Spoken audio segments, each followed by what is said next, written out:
বিপদ অনিবাৰ্য।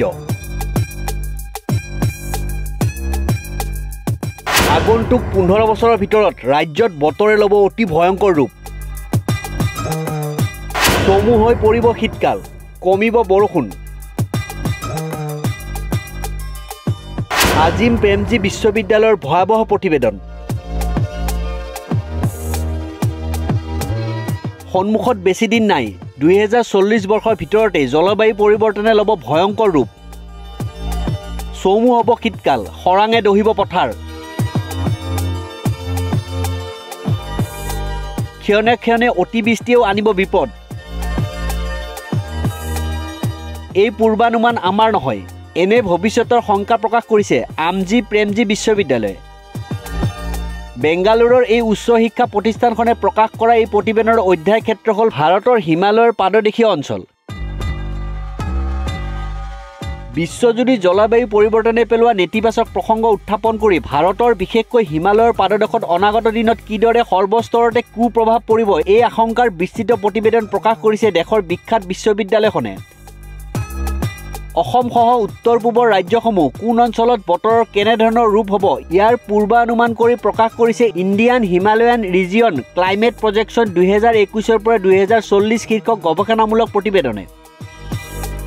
হিমালয় পাদদেশ অঞ্চলত মূলতঃ শীতকালত বৰষুণৰ পৰিমাণ কমি শীতকালৰ সময়ছোৱাত টুটি অহাৰ লগতে গ্ৰীষ্মপ্ৰবাহ দীৰ্ঘদিনীয়া হোৱাৰ আশংকা ব্যক্ত কৰি যোৱা ডিচেম্বৰ মাহত প্ৰকাশ কৰা প্ৰতিবেদনখনত 2021 পৰা 2040 চনলৈ সামৰি লোৱা হৈছে।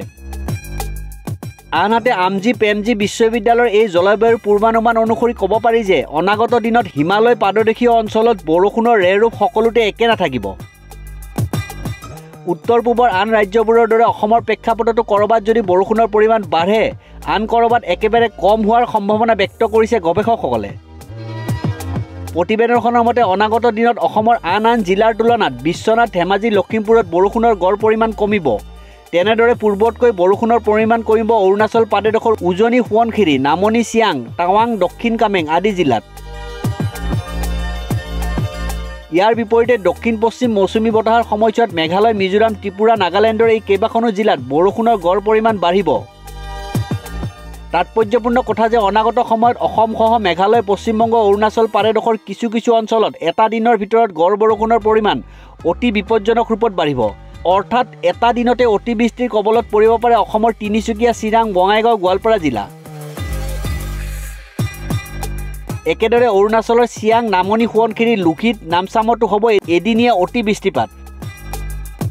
মেঘালয়ৰ গাৰো হিলছ, পূব পশ্চিম খাচী পাহাৰ, উত্তৰ দক্ষিণ খাচী পাহাৰৰ দৰে ত্ৰিপুৰাত, উত্তৰ ত্ৰিপুৰা, চাম্ফা আদি জিলাত এনে বতৰৰ দ্বাৰা প্ৰভাৱিত হ'ব। এদিনীয়া অতিবৃষ্টিয়ে ধুই নিব ছিকিমৰ কেতবোৰ অঞ্চল।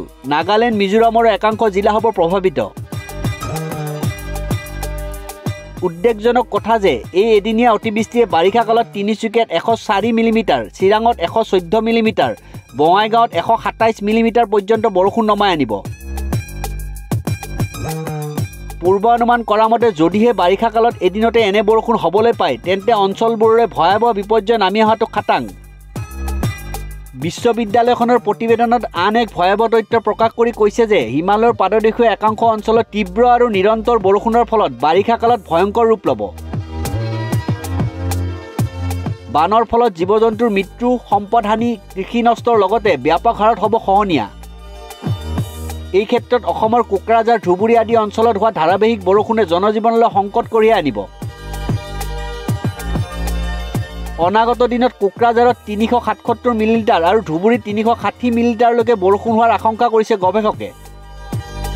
তদুপৰি সময়ে সময়ে গ্লেছিয়াৰ লেক আউটব্লাষ্ট ফ্লাড আশংকাও কৰা হৈছে প্ৰতিবেদনখনত। হিমালয়ৰ পাদদেশ অঞ্চলত তীব্ৰ হাৰত জলবিদ্যুৎ প্ৰকল্প নিৰ্মাণ কাৰ্যও জলবায়ু পৰিৱৰ্তনৰ ব্যাপক অৰিহণা যোগাইছে। এই ক্ষেত্ৰত ক'ব পাৰি যে শীতকালত বৰষুণ কমি যোৱাৰ বাবে ৰবি শস্য উৎপাদনত নেতিবাচক প্ৰভাৱ পৰিব। গতিকে দেখা গৈছে যে পূৰ্বতকৈ অতি ভয়ংকৰ ৰূপত বিপৰ্যস্ত হ'ব জনজীৱন। এনে জলবায়ু পৰিৱৰ্তনৰ ফলত ভাৰতৰ হিমালয় পাদদেশ অঞ্চলৰ কৃষি, অৰ্থনীতি, পৰিৱেশ, সমাজ, স্বাস্থ্য আদি বিভিন্ন দিশত কুফল ভুগিবলৈ সাজু হ'বলৈ হ'ল সাধাৰণ জনতা।